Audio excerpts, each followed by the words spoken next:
The Sunday Mirror's campaign to end child burial fees has ended in victory after Prime Minister Theresa May agreed to scrap the charges. It was 2016 when we teamed up with Labour MP Carolyn Harris to end the cruel postcode lottery that left heartbroken parents facing massive bills to bury their little ones. Mrs. Harris, the MP for Swansea East, lost her son Martin aged just 8 in 1989.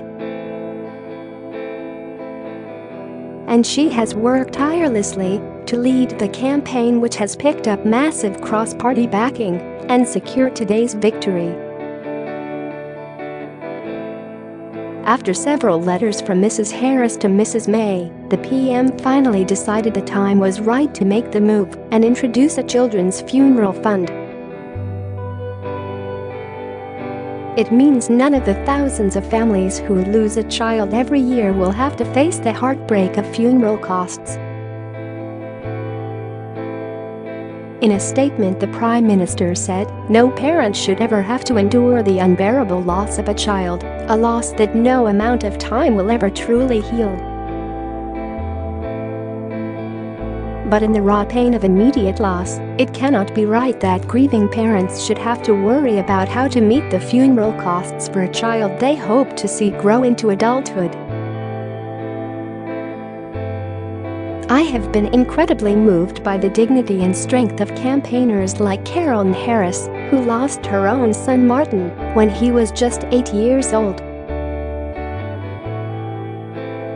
Caroyln has passionately argued for a children's funeral fund to spare grieving families the burden of meeting funeral costs. In the darkest moment of any parent's life there is little light, but there can be support. That is why I have asked for the Children's Funeral Fund to be set up in England." For Caroyln, in memory of her son Martin, and in support of all those parents overwhelmed by such harrowing loss.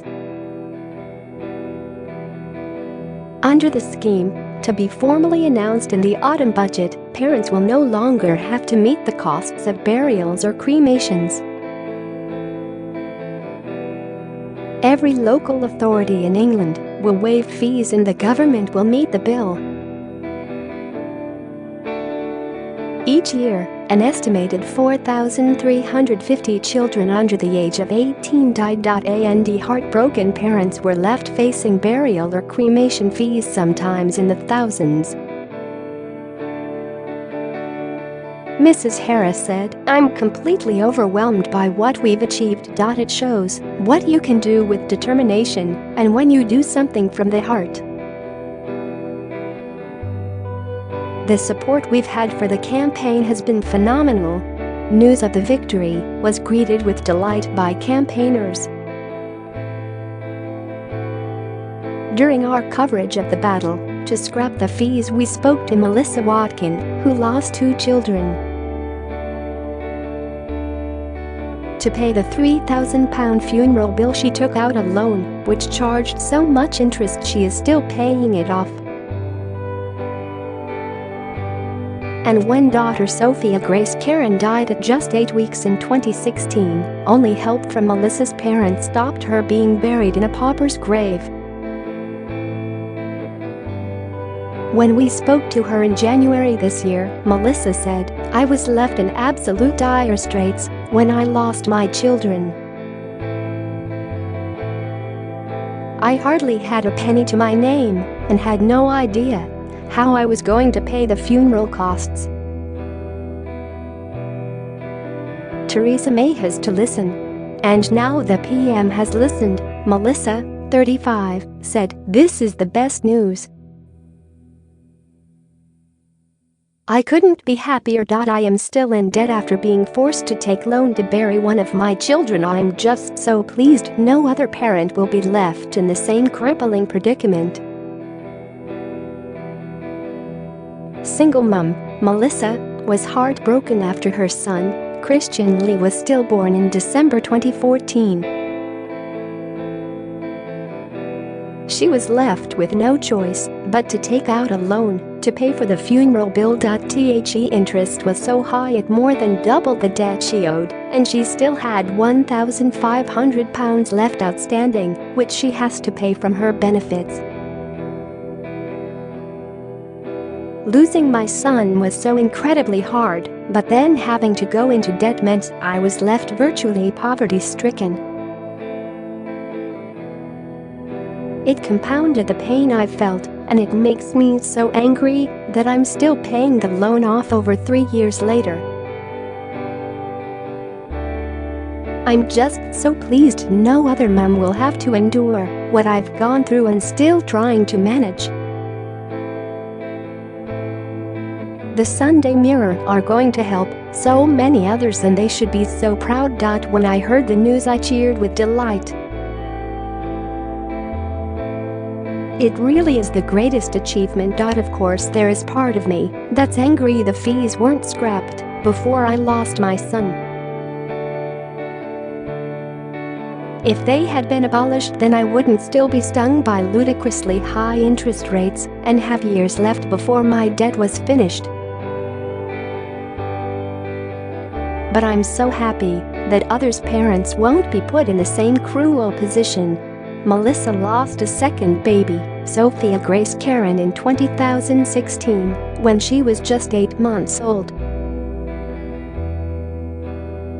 Unable to afford another loan, Melissa's parents stepped in to stop their granddaughter being buried in a pauper's grave. But the guilt I felt that I couldn't afford my own daughter's burial was huge, and it just added to the pain I was already suffering. No parent should be left to feel like, and now they won't. Thanks to the sheer hard work of the Sunday Mirror and Caroyln Harris. The Sunday Mirror also spoke to Melissa Higgs, who was landed with a £700 bill to bury her beloved baby boy Jack. She said of the fees victory, "This is the best news.It is absolutely amazing. I can't thank the Sunday Mirror enough. Losing a child is the most painful thing a parent can endure, but then to be lumbered with a bill you can't afford is just awful." Funeral charges for children should never have been in place, and now the right thing has finally been done. When Jack died, I thought my heart would break, but by highlighting my son's case and achieving this, it makes me so proud his death wasn't completely in vain. Jack was just 8 months old when he died 3 years ago after getting tangled up in sheets in his cot. Melissa, 29, of Doncaster, South Yorks, was then told it would cost £700 for the burial. The mum, who has a son Blake, 5, and last week gave birth to Elsie May, went on, "I couldn't afford it. I kept thinking I wouldn't be able to bury him. Since our campaign launched, a number of local authorities have cancelled the charges. Just this week, the leader of Wakefield Council got in touch with the Sunday Mirror to tell us his authority was backing the campaign.